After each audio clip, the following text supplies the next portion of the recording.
Vamos então para aquele que podemos considerar como sendo o último, os últimos assuntos aí ainda dentro de trigonometria do triângulo, que seriam os casos das razões inversas e das identidades trigonométricas, mais exatamente a identidade fundamental.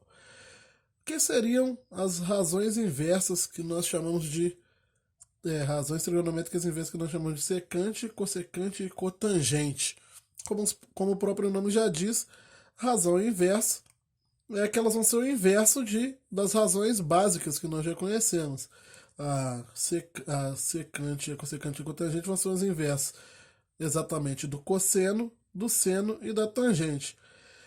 O que significa isso? A secante vai ser um dividido pelo cosseno. A cossecante vai ser um dividido pelo seno do ângulo.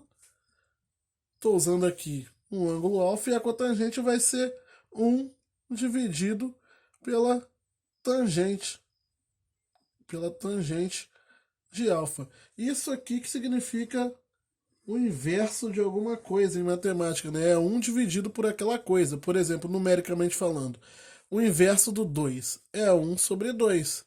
O inverso do 3 é um sobre 3.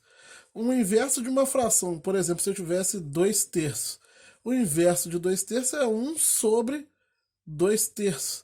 Que se eu fizer essa divisão de frações aqui, repete a primeira, multiplica pelo inverso da segunda, vai dar 3 meios.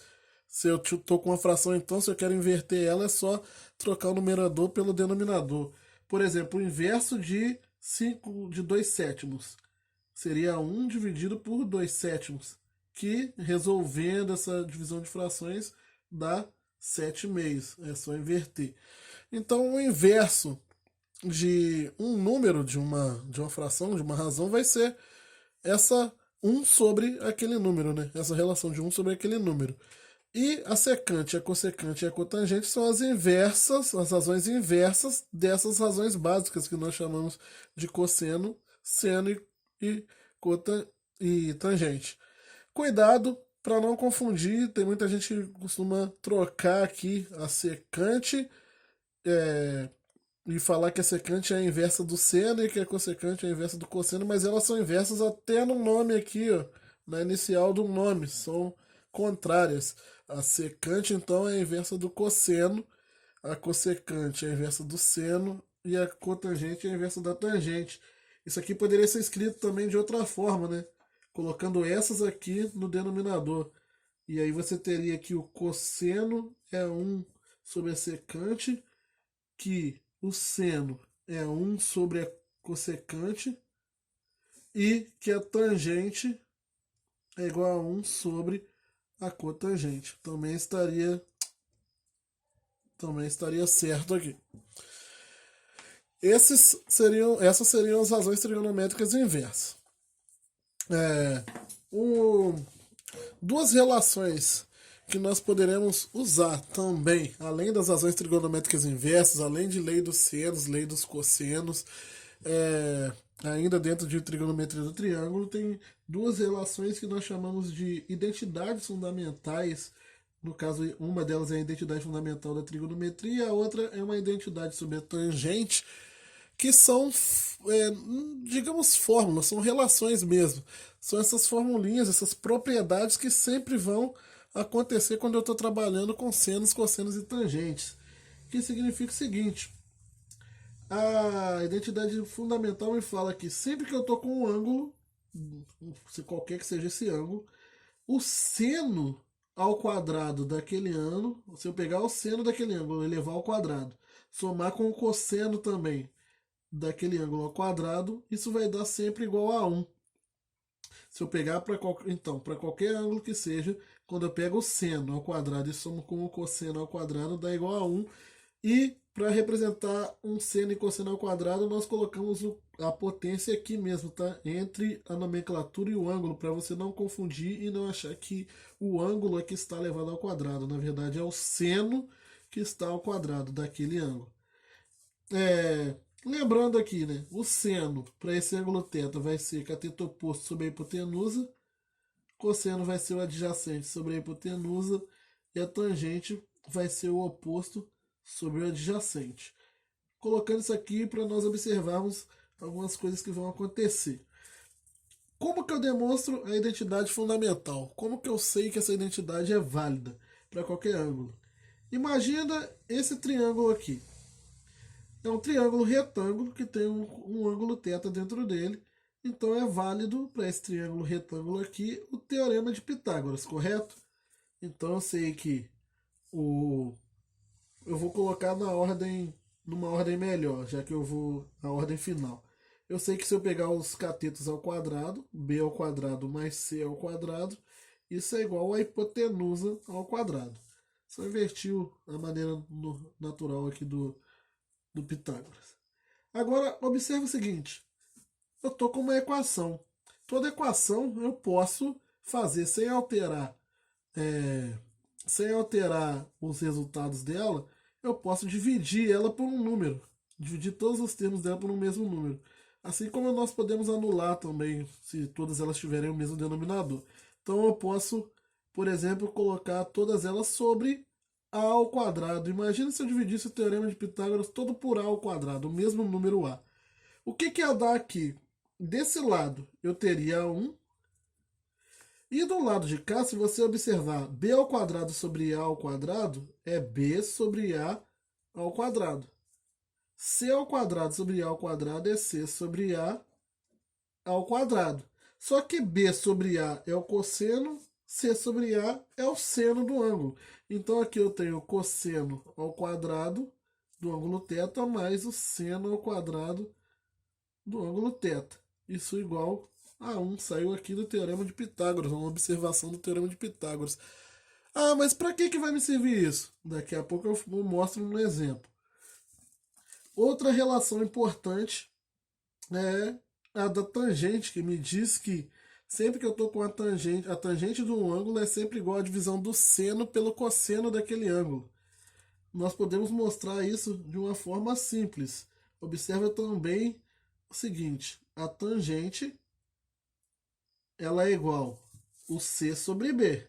Vou dar um espaço aqui que eu vou precisar. C sobre B. Se eu dividir tanto o numerador quanto o denominador por um mesmo número, por exemplo, de novo, por o resultado não muda. Aqui é um θ, né? O resultado não altera. Então eu tenho aqui a tangente de θ é igual a C sobre B, só que eu dividi numerador e denominador por A.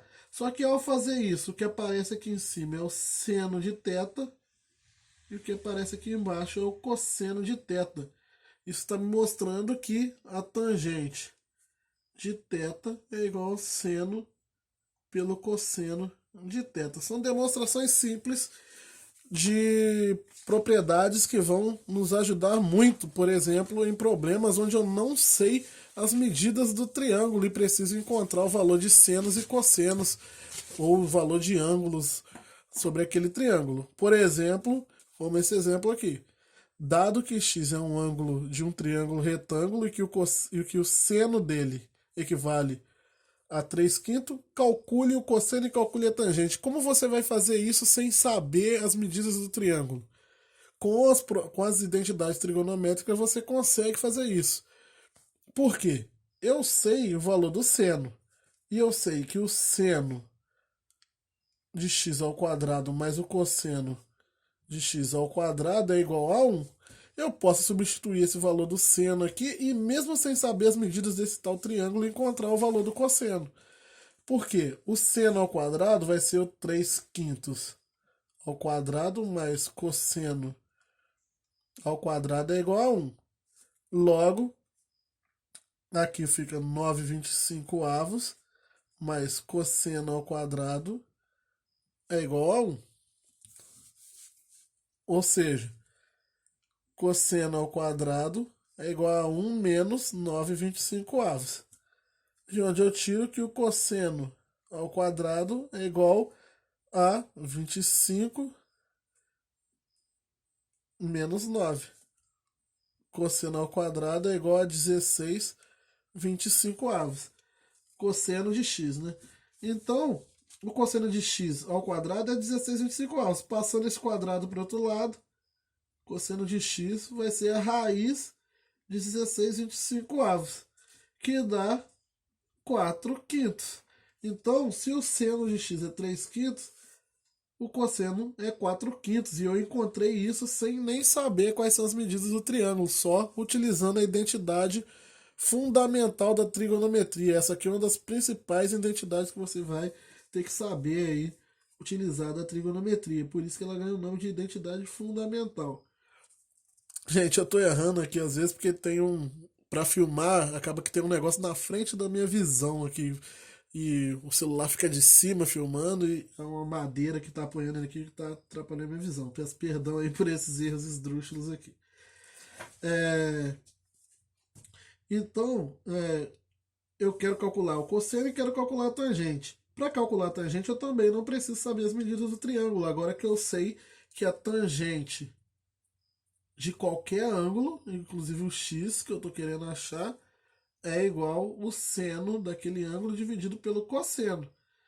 Só que agora eu sei que o seno equivale a 3/5 e o cosseno é 4/5. Então vai dar 3/5 dividido para 4/5.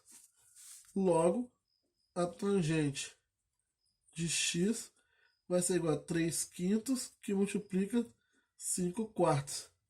Isso aqui vai cortar aqui, né? Vai cancelar e vai ficar 3/4.